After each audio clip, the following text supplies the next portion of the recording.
With us now, Jagdish Bhagwati of Columbia University. He and I could go for 3 hours right now. And here is a book. This is a short book. Bhagwati and Alan Blinder with that op-ed on Bernanke today in the Wall Street Journal. Read this book. It is the clearest statement on our fear about China that there is. I want to bring up a quote from this book. It quotes one of Lisa Murphy's most important people. We may soon turn to PBS and find a requiem for free trade composed and performed from England by Sir Paul McCartney. Good to have you back, sir. Thank you very much, Give us an update on the fear of losing jobs to China. Is it any worse than 08 or 09 when you and Professor Blinder wrote that book? No, I think it still persists vis-a-vis China, but I think it's ebbed, reduced in relation to other countries, like with India, for example. I think people increasingly realize that it's a two-way flow. You've got outsourcing, but you've also got insourcing. And I think that's really what is making a lot of difference. A lot of Indian firms are investing here. There are firms which are actually discovering that, in fact, for semi-skilled or more skilled kind of jobs, you can actually, you don't go to India, you go there for back office operations and things like that, which are relatively unskilled. And for skilled jobs, people actually are coming out here. So like with manufacturers, it's a two-way thing. We call it intra-industry trade. Secretary Clinton made a splash on the campaign trail talking about fair trade. How does Jagdish Bhagwati define fair trade? Well, there are different ways of looking at it. I think the most important one right now is, which really is, holding up negotiations like on Doha, the multilateral trade negotiations, is that in every sector, the other countries have to be as open or as close as we are. This is what we call sectoral reciprocity. And the problem is you can never have it like that. And I think this is something which goes back to my student Paul Krugman, who actually pointed out... Are you in speaking terms with Professor Krugman right now? That's a break exclusive. Bhagwati and Krugman speak. Oh, yes. There's a joke about somebody saying, well, those two guys don't talk to each other. And so the other guy says, oh, no, I just heard them shouting at each other. But with Paul, I have a good relationship. We're going to rip up the script here, folks, out of the blue. I want you to explain to my viewers worldwide why Paul Krugman won the Nobel Prize. Most viewers think he's a guy that writes for the New York Times, and he happens to have a day gig at Princeton.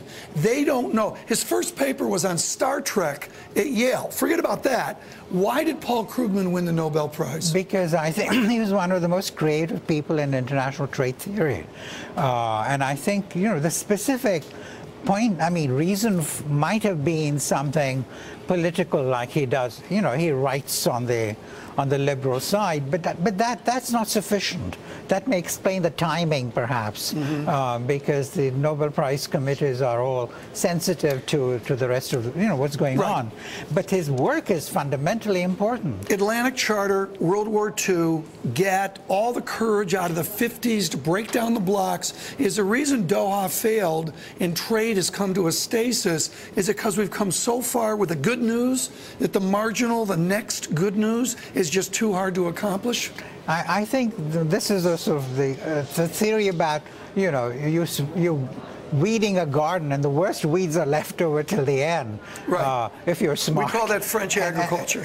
That's right. So I think there is a bit of that. But I think right now, I think we Americans have lost a bit of faith in trade. And I think under Obama, you see that a fair amount, because the people around President Obama are rather skeptical of trade. Alan Kruger's skeptical? Alan Kruger should be a force for good, I think, in my opinion. But the unions are so afraid of trade that it's undermining their jobs and they used to talk about wages, now they talk about jobs. Let's come back. I want to bring up too much information right now because I think this is a great study. Off the Bloomberg, great series.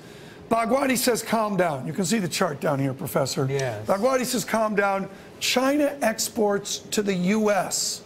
That's the stuff they send us because they stole our jobs. Now let's go to the next chart. It's a chart of Palooza. We go to the next chart.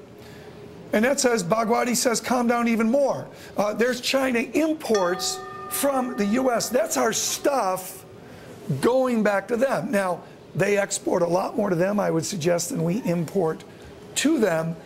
But it's amazing how the dialogue is one-sided, isn't it? I know, and actually, you see, one of the things we've been worried about is our bilateral balance, which you were showing there. But I think if you take sit back a little bit and you see actually because of infrastructure and spending, for example, which they badly need because both India and China actually are moving ahead with very rapid growth. It is coming down a little bit right now because of the world demand situation. But they are not going to be accumulating reserves down, as much as they used to. And a lot of it is now going to be spent on infrastructure spending. And when you do that, first, the workers there are going to be buying goods from us. Two, infrastructure spending means they're going to buy GE, Caterpillar, Siemens, and so on. But then how do you suggest to your critics, and there are many, how do you suggest that we, quote unquote, make or protect American jobs, that we protect our industries, and the multiplier effect that comes off that?